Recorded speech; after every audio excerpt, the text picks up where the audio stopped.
Bonjour et bienvenue à tous sur cette vidéo des Rerum Inferni dont je vous ai déjà annoncé le thème, ce sera la deuxième partie sur les anges. Donc je rappelle qu'on a contextualisé la fois dernière le champ épistémologique dans lequel s'inscrivait la recherche dont je propose de faire un exposé, à savoir la recherche de David Davidovich dans Insoutenable divinité des anges. Aujourd'hui, nous allons travailler, je vais vous présenter de façon plus savoureuse la question des anges, plus savoureuse dans la mesure où quand on s'intéresse aux anges, on s'attend plus à trouver ce dont je vais parler maintenant que ce dont j'ai parlé la dernière fois, qui était dans un champ peut-être plus philosophique, ou du moins qui présentait un horizon historico-mythologique de la question des enjeux qui gravitent ou qui justifient la tension produite par les anges. Donc on va faire un peu d'étymologie, on va faire un peu d'angéologie cette fois-ci, c'est-à-dire au sens chrétien du terme. On va avoir une espèce de rapide cours d'angéologie, on va passer par 5 auteurs à peu près. Et puis je vais vous présenter les caractéristiques importantes pourquoi et comment les 3 archanges qu'on connaît sont essentiellement ceux-là et pas d'autres. Voilà. Donc on commence tout de suite. Alors d'abord il faut bien comprendre que le terme hébreu qui évoque la notion d'ange, qui évoque ce qu'on a traduit par la notion d'ange, alors je ne le prononce pas bien nécessairement, parce que je ne sais absolument pas prononcer l'hébreu, mais c'est malak, M-A-L''A-K. Donc ça veut dire, c'est une forme verbale, c'est un participe passé substantivé qui signifie à la fois le message, l'envoyé et celui qui envoie. Donc à la fois l'objet qui est envoyé, donc l'envoi, et à la fois le fait d'être envoyé, donc le messager. Donc ce terme, malak, qui est le messager, qui est attesté quelque chose comme 200 fois dans la Bible hébraïque, est traduit dans la Vulgate, donc en latin, au 6e siècle, 5-6e siècle après Jésus-Christ, est traduite en latin par 2 termes, donc malak, qui est un terme indifférent qui traite tous les messagers dans la Bible hébraïque, est traduit à la fois par nuntius en latin, qui a plutôt tendance à intégrer les messagers humains. Donc, par exemple, l'exemple que je vais prendre est particulier puisque il est polémique et puis a priori ça fonctionne pas, mais je vais quand même prendre cet exemple. Ça va être Jean-Baptiste qui est considéré comme l'envoyé humain qui annonce ou qui préfigure ou qui prépare l'arrivée de Jésus-Christ. Donc Jean-Baptiste, c'est un nuntius, c'est-à-dire que c'est un messager humain qui va transmettre ou annoncer la parole divine. Et puis on a évidemment ce que tout le monde connaît, l'angelus, ou angélus, angelus, puisqu'en latin il n'y a pas de G, il n'y a pas de je, le son je n'existe pas.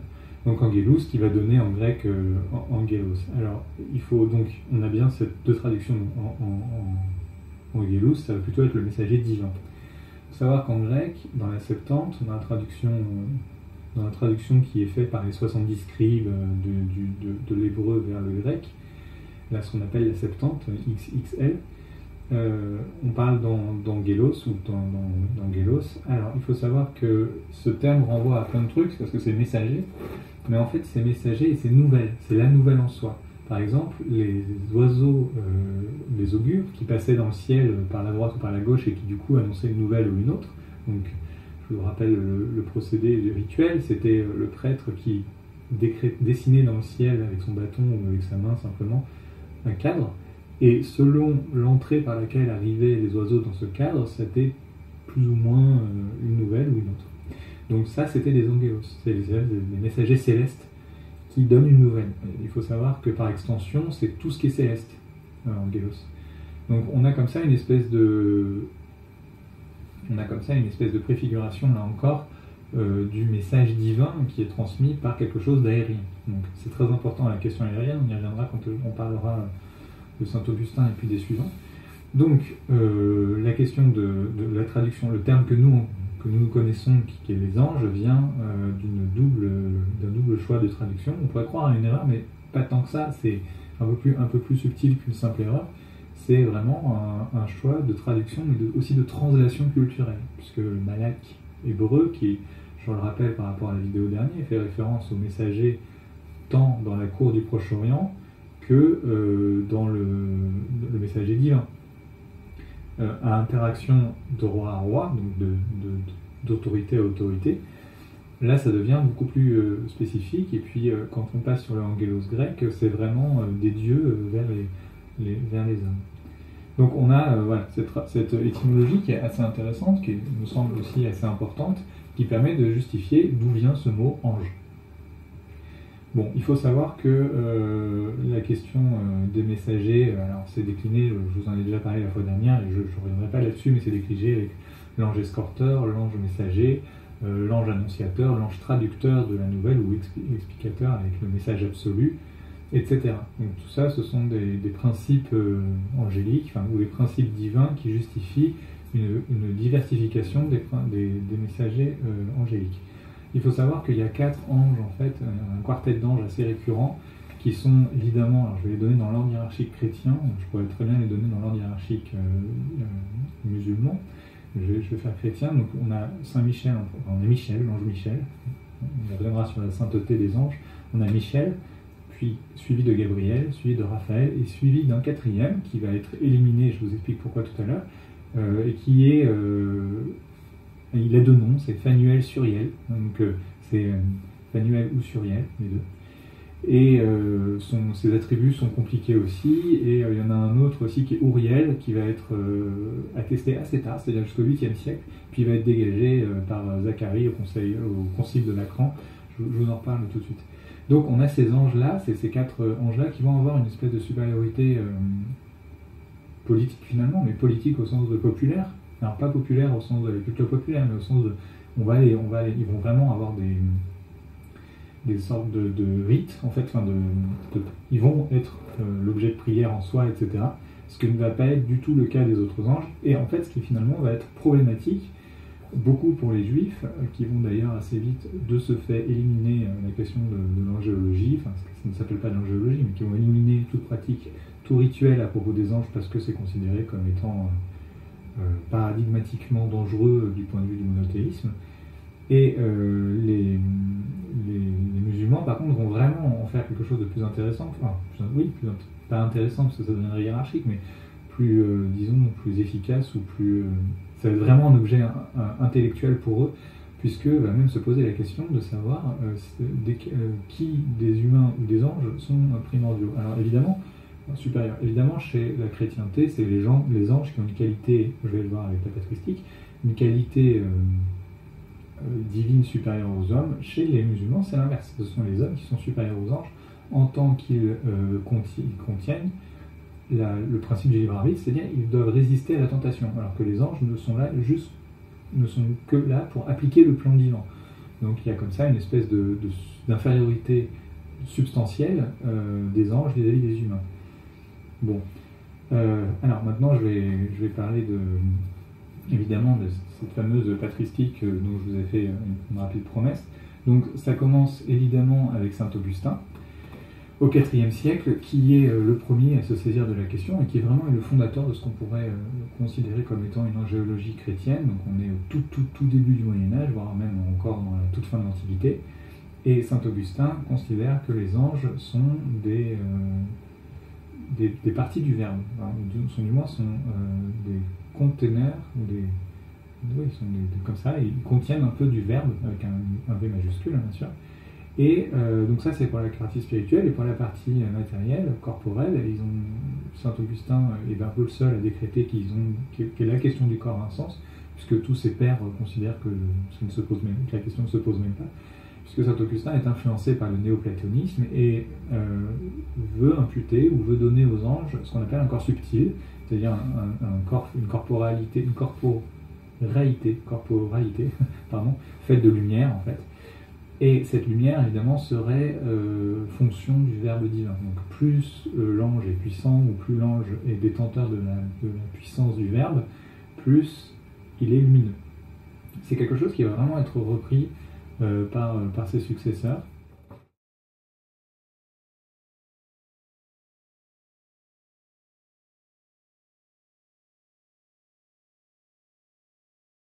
Premier titre desquels Grégoire le Grand, qui est au VIe siècle, alors qui va plus loin que saint Augustin, puisque alors, si saint Augustin considère que les anges participent du Verbe divin, Grégoire le Grand, quant à lui, considère que les anges sont une partie de lumière, enfin ils sont lumière, et la lumière est Dieu essentiellement. C'est-à-dire que la divinité, c'est la lumière, ou se manifeste dans la lumière, donc ça renvoie en fait à des... Alors notamment dans le livre d'Enoch, ça renvoie à des manifestations où Dieu est indescriptible autrement que par l'éclatante blancheur de la neige, où où ses bras sont de la foudre, où son corps, en fait, enfin, sa tenue est un lin éclatant, comme ça, on a une espèce de métaphore perpétuelle de la lumière. Donc les anges sont lumière, et Grégoire le Grand va même établir, enfin va s'appuyer sur une hiérarchie, alors il va la bidouiller, donc moi je vous donne la hiérarchie faite par Grégoire le Grand, on ne parle absolument pas, d'ailleurs c'est le pseudo de Nice aéropagite. Donc il y a 3 ordres. Le premier ordre, c'est les chérubins, les séraphins et les trônes. Le deuxième ordre, ce sont les dominations et les puissances. Et le troisième ordre, ce sont les anges et les archanges. Donc ça, c'est les 3 ordres angéliques ou divins établis par Grégoire le Grand. Donc ça, c'est au VIe siècle. Ensuite, on a au 7e siècle. Donc, en fait, Grégoire le Grand et Isidore de Séville sont presque contemporains, sauf que Isidore de Séville est plutôt fin 6e siècle, début 7e siècle. Alors lui, il va encore plus loin, puisque il choisit vraiment d'opposer les anges et les démons. On a vraiment en fait, c'est un mec qui va opposer tout. Donc les anges et les démons, donc on a sur le même plan. Donc les anges et les démons sont des entités vraiment qui s'opposent. C'est assez intéressant. Évidemment, pour moi, pour mon sujet, c'est passionnant, et j'y reviens tout de suite. Et il oppose aussi la question des anges, être spirituel, et des hommes, être corporel. Donc là, il va vraiment distinguer, comme ça, il va fracturer la question des anges et des hommes. Il faut savoir d'ailleurs que la question des ailes, parce que c'est une question que plein de gens vont se poser, comment alors les anges volent, ils ne volent pas grâce à leurs ailes, bien sûr. Après, la fiction contemporaine, et même un peu plus que contemporaine, va s'amuser avec ça et va les faire déployer leurs ailes, etc. Mais c'est pas l'enjeu. Les ailes ne sont là, en fait, qu'accidentellement. C'est-à-dire que c'est un détail iconographique, donc dans la peinture, pour distinguer les hommes des hommes des anges, les humains des anges. Parce qu'en fait, les anges sont tellement semblables aux humains, puisque dans différents textes, ils ont l'air d'hommes, ils sont comme des hommes, ce sont des hommes en blanc, ce sont des fils de Dieu habillés de blanc. Enfin, finalement, on n'a jamais vraiment de description physique des anges. Alors, en même temps, c'est pas vraiment l'objet. L'objet, c'est juste de préciser qu'ils sont présents. Et donc, l'iconographie va s'attacher à une espèce de tradition, va s'y attacher une tradition de mettre des ailes. Voilà. Puisque donc, ce sont des êtres célestes, donc peut-être qu'il y a une espèce de résurgence de l'étymologie grecque qui est angelos, les êtres célestes, pour messagers. Je ne sais pas en tout cas je ne sais pas, dans l'état actuel de mes recherches je ne sais pas, en tout cas je sais que c'est notifié dans plusieurs sources que la question des ailes vient de l'iconographie, de l'histoire de l'art finalement, et certainement pas d'un texte qui préciserait que les anges volent avec des ailes. Et ensuite l'auteur le plus important, qui est le 4e auteur avec saint Augustin, c'est Jean Scott d'Érigène. Alors lui, il va vraiment s'éclater, puisqu'il va essayer de compulser la hiérarchie du pseudo-Denis l'aéropagite avec les théories de saint Augustin, qui sont quand même des théories où il n'y a pas de corporalité, où la corporalité pose question, et surtout il n'y a pas de hiérarchie, il n'y a pas d'organisation structurelle, pyramidale ou quoi que ce soit. Donc on est au XIe siècle avec Jean Scott d'Érigène. On est vraiment dans une structure féodale. Donc là, ça devient marrant parce que le mec injecte dans la conception du rapport aux anges sa propre finalement conception de la société telle que lui la vit. Et donc du coup, la puissance des anges se voit dans la lumière qu'ils diffusent. En fait, comme ils sont partie prenante du verbe, plus ils ont de verbe finalement, plus ils ont d'intensité ou de pureté de verbe, plus ils peuvent en distribuer. Donc plus ils sont puissants, plus ils peuvent avoir d'interaction, d'action et d'interaction, soit sur les autres anges, les démons, soit sur le monde, simplement, dans les messagers, etc. Donc je vais revenir rapidement sur Saint Michel, puisqu'il est important, c'est l'ange qui est le plus aimé par les chrétiens, alors que chez les musulmans c'est plutôt Gabriel. Donc Saint Michel c'est qui est comme Dieu, point d'interrogation, la traduction, alors que Gabriel c'est pouvoir de Dieu. Ce qui est très intéressant, c'est que l'un et l'autre finalement pourraient tout à fait concourir, à savoir lequel est une espèce de théophore, c'est-à-dire porte Dieu en lui, ou même de vrai second Dieu, ce qu'on appelle un ange principal. Les juifs vont avoir, les juifs de la tradition apocalyptique vont avoir longtemps Métatron, qui est, si vous voulez, le Enoch, l'arrière-grand-père de Noé, dans le livre d'Enoch.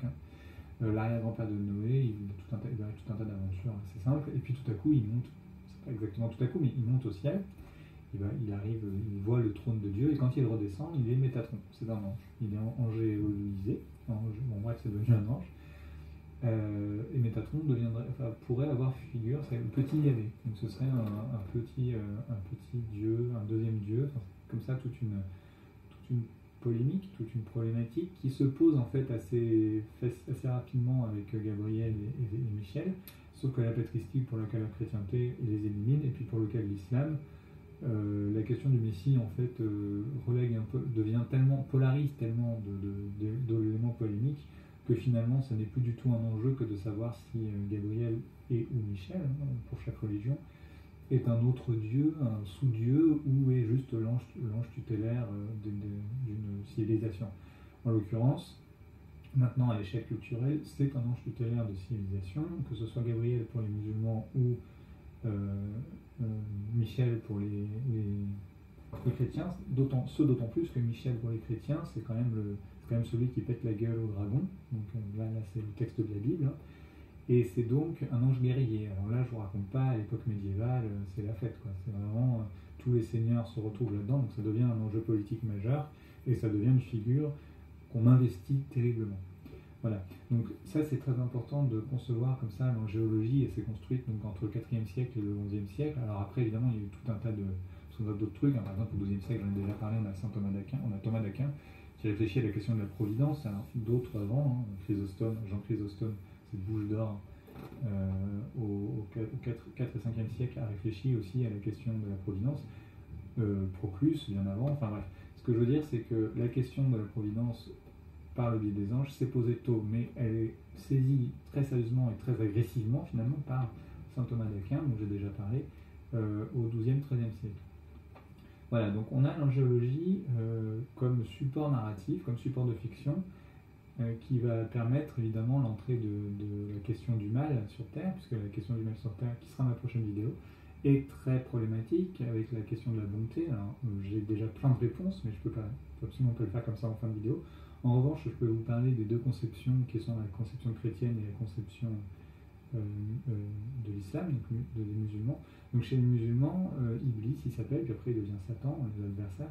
Donc Iblis c'est un ange simplement qui refuse de se prosterner devant Adam, alors que tous les autres anges vont le faire. Et donc en tant qu'il est désobéissant et orgueilleux, etc., dès lors il chute, on le bannit hors de la cour céleste, et il devient le tentateur, celui qui va essayer de faire chuter Adam, puisque Adam, contrairement, comme je l'ai dit tout à l'heure, en tant qu'il est humain et pas ange, il a la capacité à résister à la tentation, alors que les anges ne peuvent pas résister à la tentation, puisque ce n'est pas du tout leur objet. Ça c'est pour l'islam, donc c'est vraiment le mal dans l'islam, c'est le fait de ne pas respecter finalement l'ordre de Dieu qui est de se prosterner devant Adam, donc devant l'homme. Chez les chrétiens, tout le monde connaît l'histoire bien sûr, c'est l'histoire de la tentation avec la pomme, le serpent, etc., la désobéissance, la quête du savoir. J'y reviendrai à la figure du mal chrétien, puisque ça c'est un récit qui est commun au judaïsme et à la chrétienté, et qui finalement fait un peu multi-usage narratif, puisque il y a quand même deux questions, à savoir, soit c'est la faute de la femme, et je vous expliquerai pourquoi est-ce qu'on a cette ambivalence avec Ève qui aurait péché, qui aurait tenté l'homme. Ça vient du livre d'Enoch, bien entendu, mais ça vient d'autres choses aussi, je vous en reparlerai. Donc soit c'est la faute de la femme qui introduit le mal, soit c'est la faute du mal en soi, à savoir le diable, qui est là uniquement pour tenter les hommes. On pense au livre de Job, on pense évidemment à la tentation d'Abraham, je vous en reparlerai aussi. Voilà.